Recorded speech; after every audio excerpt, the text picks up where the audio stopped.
Question from Deborah Dare. This is an interesting one. Before an idea gets to the stage of sending it to a publisher, how does she know if her idea is worthy, if it's good enough, if her pitch actually works? You're right in the heartland of all that. Well, what does she need to do to make people like you buy her idea? I think, I mean, the pitch needs to be a good pitch anyway, but I think you need to be realistic and you need to look at what else is out there. Benchmark your idea against other people's ideas. You know, is there a market for it, first of all? If it's completely unique, it might be interesting, but then again, who's going to buy it? I think in terms of benchmarking, it's really important to look at all of the games that are out there now, because if your idea isn't as good as theirs, it's certainly not going to be as good as the next batch, which are going to be finished in 2 or 3 years' time.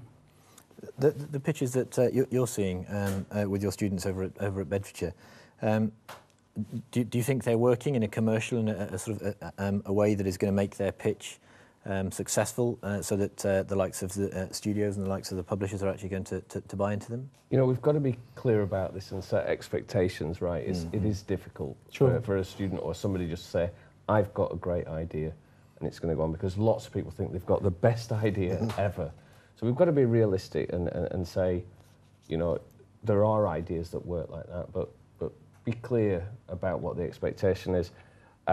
People aren't just going to give you money because you think there's this great idea. They're going to look at, have you looked at any of the market? And if it's something completely new, then the market may not be that well defined, and you've got to go and convince them that there is this kind of market. I think with any kind of pitch, what we try and do is get our students out to see games industries, go out to visit Blitz Games, Train2Games, whoever. So we've had students go out, and that's where they get some idea. And it's only by that kind of experience and seeing what's going on. I think one thing that would be good for people is really to see failed pitches more than pitches, to see those kind of things. And I guess as an industry, we could do that, make that available, those ideas that don't go, so they know not only what's good, but those ideas that may be as good as theirs that didn't make it. Do you think it's a fair statement or an unreasonable statement, perhaps for you, Tony, to say that to some extent ideas are cheap, it's really commercialising it that is the more important thing, or is that an unfair statement? No, that's absolutely true. I was going to build on what Carson and Pete had said. It's the question is a great one, because it allows us to address the idea of, is it the idea or is it the pitch? Well, it is the pitch, not the idea. The idea, to be a little harsh, are cheap. Lots of people can come up with ideas, and some of them are great, but they're not workable, they're not viable, they're not commercial. You've got to expand that out into the pitch. And by pitch, I mean do the market research, do your competitive analysis, take a look at what technology it's going to need to take that idea through to the market. Look at what other people are doing in the marketplace within that platform, within that genre, and then look at how you present it. There's an expression, you know, the elevator pitch or the Razor X factor. If you can't get that idea across to someone who's not had the benefit of thinking about it for the last 3 months, in 2 sentences, 3 sentences at the most, you've lost them. Watch programs like Dragon's Den, which is all about pitching ideas. It doesn't matter that they're not computer games, they are pitching ideas. They've got 5 minutes from start to finish to get everything across. Think about what the publisher wants out of that idea, or what the developer wants out of that idea. They're not looking for you just to come to them with an idea. They want a commercial product. They want a realization on the money that they're having to invest into it. These products, from a cheap iPhone game, and I don't mean that derogatory, can be as little as 30, 40,000, up to 100 million. I mean, these things are very, very expensive to produce, and you have to get that across. Pete was talking to me earlier about some of the research that he's been doing into pitching, and he was mentioning a book which is, I think, it's actually quite an old book now. It's How to Sell Your Idea to Hollywood, which is an analysis of some famous Hollywood film pitches, and how they approached the studios and how they were successful compared to some of the unsuccessful pitches. What was the name of the book again? How to Sell Your Idea to Hollywood. I'm sure you'll put a link up. something we'll stick a link on the site later on. We're getting some questions coming in as well live that relate to the conversation now. We've had a question, do we think that the industry is lacking development because they know, or lacking development advances in terms of game content because they think they know their existing franchises sell well, and is there a concern from this question also that the games industry will come to a full stop?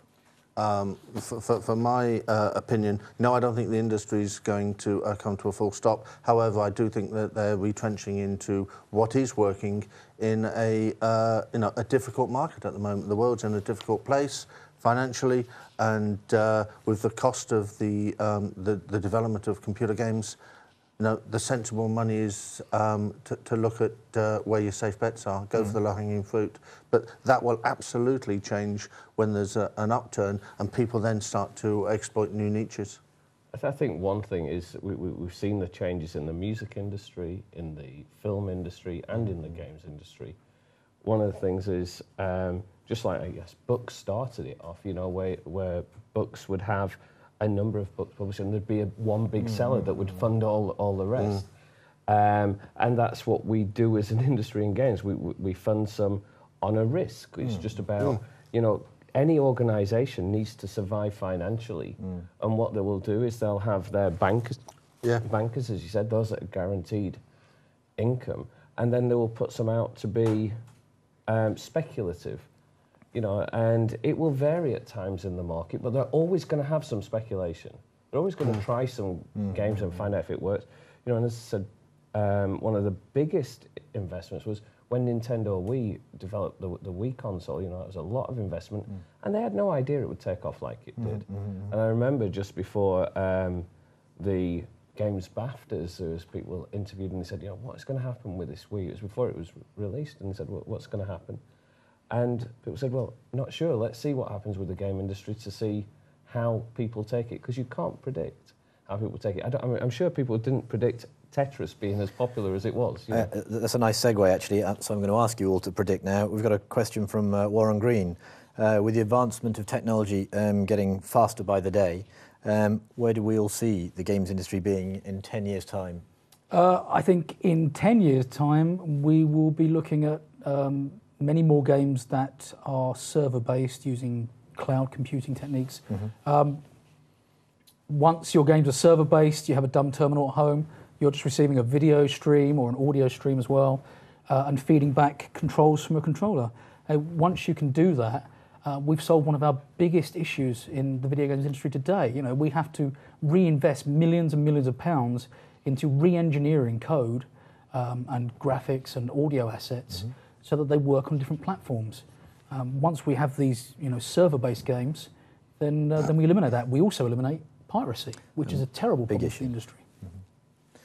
I think one of the changes we will see is, and we've moved that way, is the very traditional input devices, and I think we're going to see much more interaction with the system because we've got a much larger game-playing audience. The demographic has changed. People are a lot older and, in fact, a lot younger than they were 10, 15 years ago. The spectrum of age of people playing games has changed a lot. And I think we're going to see, we're seeing blurring of reality and virtual reality. And I think these augmented reality, this playing games all around you might be interesting. It's really going to become part of the lives of many people. So I think we're going to see a lot of changes in 10 years. And just to jump in there, I think the technology is not just the client-end technology and the server-based. I think it's also the delivery medium. I mean, you've already got 50 meg lines coming into homes now, delivering fast internet. You've got smartphones with Wi-Fi connections. You've got smartphones with cheap aerial connection. There's more and more cities across the world now setting up free hotspots. It's just going to be connectivity based, and it's going to become more and more that where you play the same game but with different experiences across multiple platforms. And then three-dimensional. Exactly. Exactly. I think it's quite interesting. The industry is very cyclic, and we're seeing this return to a lot of indie games, a lot of small developers who are, innovating and creating new IP, and all of these companies have almost become sort of IP nurseries, and that will filter through to certainly the short term and the medium term into much bigger games from these companies. But I think it's a fascinating time for the industry.